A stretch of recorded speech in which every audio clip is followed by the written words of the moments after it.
بسم اللہ الرحمن الرحیم۔ حضرت سلمان فارسی رضی اللہ عنہ ایک صحابی ہیں۔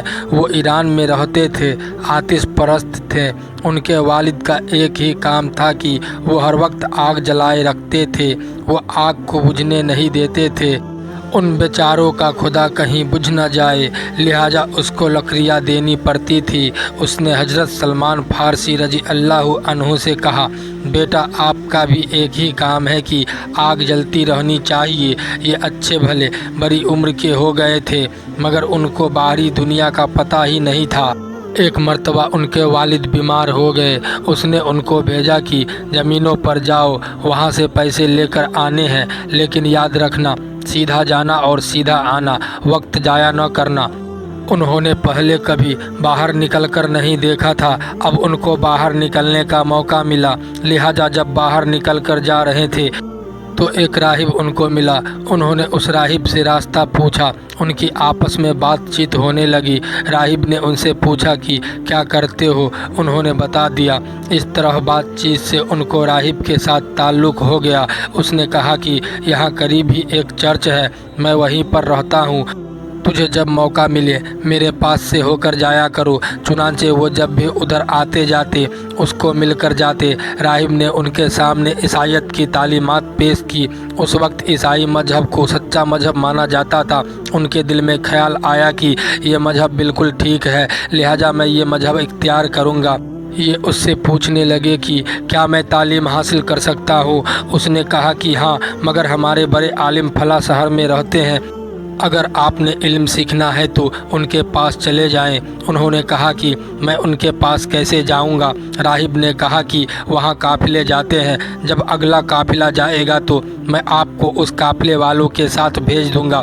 وہ کہنے لگے ٹھیک ہے، بس مجھے اطلاع کر دینا، میں گھر سے آ جاؤں گا، کیونکہ اگر میں یہاں رہا تو ابو مجھے آگ جلانے پر ہی رکھیں گے اور اس کی وجہ سے میری زندگی بھی نہیں سنورے گی، لہٰذا بہتر یہی ہوگا کہ میں وہاں جا کر علم حاصل کر لوں۔ جب ایک قافلہ جانے لگا تو اس راہب نے ان کو اطلاع دی اور یہ قافلے کے ساتھ وہاں چلے گئے۔ جس کے پاس گئے تھے وہ بڑی عمر کا عالم تھا۔ انہوں نے اس عالم سے تقریباً 1 سال تک پڑھا اور اس کے بعد وہ عالم فوت ہو گئے۔ حضرت سلمان فارسی رضی اللہ عنہ بڑے پریشان ہوئے کہ میں ان سے پڑھنے آیا تھا اور یہ فوت ہو گئے ہیں۔ پھر وہ ان سے بڑے عالم کے پاس گئے، وہ بھی بوڑھے ہو چکے تھے۔ ان کے پاس کچھ عرصہ پڑھا ہی تھا کہ وہ بھی بیمار ہو گئے، لہٰذا انہیں پھر پریشانی ہوئی۔ اسی پریشانی کے عالم میں ان سے پوچھا کہ اب کیا کروں؟ انہوں نے فرمایا کہ کوئی بات نہیں، آپ میرے بعد فلاں سے علم حاصل کر لینا۔ چنانچہ جب وہ عالم فوت ہوئے تو وہ تیسرے کے پاس چلے گئے۔ اللہ کی شان دیکھیے کہ تیسرا بھی بوڑھا تھا، وہ بھی بیمار ہو گیا۔ اب تو حضرت سلمان فارسی رونے لگے کہ پتہ نہیں یہ کیا معاملہ ہے کہ میں جدھر بھی جاتا ہوں ادھر استاد جدائی کا داغ دے جاتے ہیں۔ اس نے کہا کہ پریشان ہونے کی ضرورت نہیں ہے، میں آپ کو ایک پکی بات بتاتا ہوں، اب تجھے کسی استاد کے پاس جانے کی ضرورت ہی نہیں۔ انہوں نے پوچھا وہ کیسے؟ اس نے کہا کہ اب وہ وقت آ گیا ہے جس میں نبی آخری جمعہ صلی اللہ تعالیٰ علیہ وسلم نے تشریف لانا ہے۔ میں نشانیاں بتا دیتا ہوں، لہٰذا آپ کوشش کر کے اس علاقے میں چلے جائیں جہاں انہوں نے آنا ہے، وہاں جا کر ان سے تعلیم حاصل کرنا۔ یہ سن کر وہ بہت خوش ہوئے۔ چنانچہ اس نے انہیں وہ نشانیاں بتا دی اور ایک قافلے والوں کے ساتھ مدینہ کی طرف روانہ کر دیا۔ اس زمانے میں مدینہ کو یثرب کہا جاتا تھا۔ قافلے والوں نے بیچ میں بدعہدی کی کہ یہ بچہ ہے اور اس کا کوئی وارث نہیں ہے۔ انہوں نے انہیں مدینہ جا کر ایک غلام کی حیثیت سے بیچ دیا اور انہیں ایک یہودی نے خرید لیا۔ ان سے وہاں کوئی واقف نہ تھا، البتہ انہوں نے جب یہ علاقہ دیکھا اور نشانیوں کو دیکھا جو ان کے استاد نے انہیں بتائی تھی تو ان کو تسلی ہو گئی کہ یہ وہی علاقہ ہے جہاں نبی آخری جمعہ صلی اللہ علیہ وسلم نے تشریف لانا ہے۔ چنانچہ دل میں فیصلہ کر لیا کہ اب میں یہیں رہوں گا۔ اس یہودی کا ایک کھجوروں کا باغ تھا، وہ سارا دن اس میں کام کرتے رہتے تھے۔ ایک بار کھجور کے پیڑ پر چڑھ کر کھجور اتار رہے تھے کہ اس یہودی کا ایک دوست اسے ملنے آیا۔ وہ اس یہودی کے ساتھ مل کر باتیں کرنے لگا، باتوں ہی باتوں میں کہنے لگا کہ مکہ سے ایک آدمی یہاں آئے ہیں اور وہ نبوت کا دعویٰ کر رہے ہیں۔ جب انہوں نے یہ الفاظ سنے تو انہوں نے شوق میں اوپر سے نیچے چھلانگ لگا دی، کیونکہ وہ پہلے ہی ایسی خبر سے منتظر تھے۔ ماشاء اللہ بچوں کا کام ایسا ہی ہوتا ہے۔ آ کر اس یہودی سے پوچھنے لگے کہ وہ کون سے نبی تشریف لائے ہیں۔ یہودی نے جب یہ سنا تو اس نے انہیں زور سے ایک تھپڑ لگایا اور کہا جا تو اپنا کام کر۔ ان کو چھلانگ لگانے سے پاؤں میں تکلیف ہو رہی تھی، ساتھ ہی تھپڑ کی تکلیف بھی برداشت کرنی پڑی۔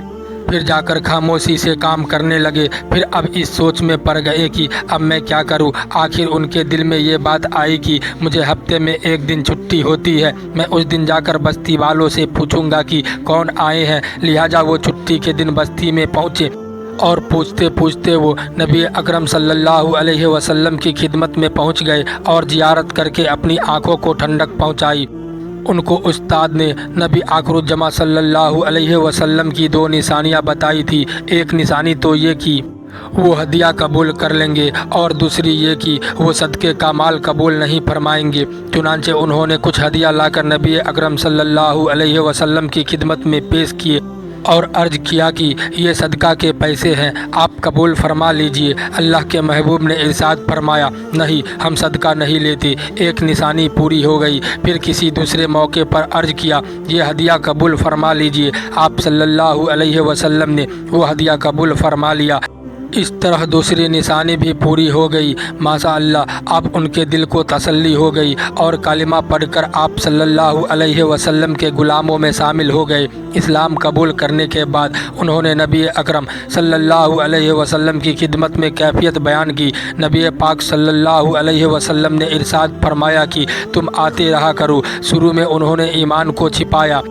وہ چھٹی کے دن محبوب صلی اللہ علیہ وسلم کی خدمت میں آ جاتے اور دن گزار کر چلے جاتے۔ کچھ عرصے بعد نبی پاک صلی اللہ علیہ وسلم کی محبت نے اتنا جوش مارا کہ کہنے لگے کہ اب تو مجھ سے جدا نہیں رہا جا سکتا۔ اللہ کے محبوب صلی اللہ علیہ وسلم نے ارشاد فرمایا کہ تم اس یہودی سے جا کر طے کر لو۔ انہوں نے جا کر اسے کہا، آپ مجھے آزاد کر دے، اس کے بدلے میں آپ جو رقم کہیں وہ ادا کر دوں گا، جو کام کہیں گے وہ کروں گا۔ وہ یہودی بڑا تیز تھا۔ اس نے کہا کہ میں دو شرطوں پر آپ کو آزاد کرتا ہوں۔ ایک شرط تو یہ ہے کہ کھجوروں کے 300 پیڑ لگاؤ، جب وہ پھل دینا شروع کر دے تب پہلی شرط پوری ہو جائے گی۔ اس کا خیال تھا کہ اگر آج پیڑ لگائے تو پھل لگنے میں کئی سال لگ جائیں گے۔ اور دوسری شرط یہ ہے کہ تم 3 اوقیہ سونے مجھے دینا۔ اس کا خیال تھا کہ اتنے سونے میں تو 50 غلام آ جاتے ہیں، یہ کہاں سے اتنا دے سکے گا۔ انہوں نے آپ کی یہ شرط قبول فرما لی اور آ کر نبی علیہ السلام کی خدمت میں بھی بتا دیا۔ وہ ابھی ادھر بیٹھے تھے کہ ایک آدمی نے سونے کی ایک ڈلی نبی علیہ السلام کی خدمت میں ہدیہ کے طور پر پیش کیا۔ نبی پاک صلی اللہ علیہ وسلم نے وہ سونا ان کو دے دیا اور فرمایا، سلمان، اللہ تعالیٰ نے تیرا کام آسان کر دیا، جاؤ اور اسے یہ دے دو۔ اب یہ لے گئے اور اس یہودی کو جا کر وہ سونا دے دیا۔ سونے کی وہ ڈلی دیکھنے میں تو چھوٹا سا لگتا تھا، لیکن جب اس کا وزن کیا تو بالکل پورا نکلا۔ وہ بڑا حیران ہوا۔ اس نے سوچا کہ شاید ترازو میں کوئی خرابی ہو۔ اس نے ترازو ٹھیک کیا اور پھر تولا، پھر وہ وزن پورا نکلا۔ اس طرح اس نے کئی بار کیا اور ہر بار وزن برابر نکلا۔ آخر وہ حیران ہو کر کہنے لگا، چلو ٹھیک ہے، اب کھجوروں کا باغ لگاؤ۔ حضرت سلمان فارسی رضی اللہ عنہ نے پھر نبی اکرم صلی اللہ علیہ وسلم کی خدمت میں عرض کیا۔ آپ نے ارشاد فرمایا کہ تم زمین تیار کرو اور ہمارا انتظار کرنا، ہم آ کر تمہارے ساتھ کھجور لگوائیں گے۔ اللہ تعالیٰ کی شان دیکھیے کہ اللہ کے محبوب نے آ کر ان کے ساتھ کھجوریں لگوائی اور ان کھجوروں نے اسی سال پھل اٹھایا۔ اللہ اکبر!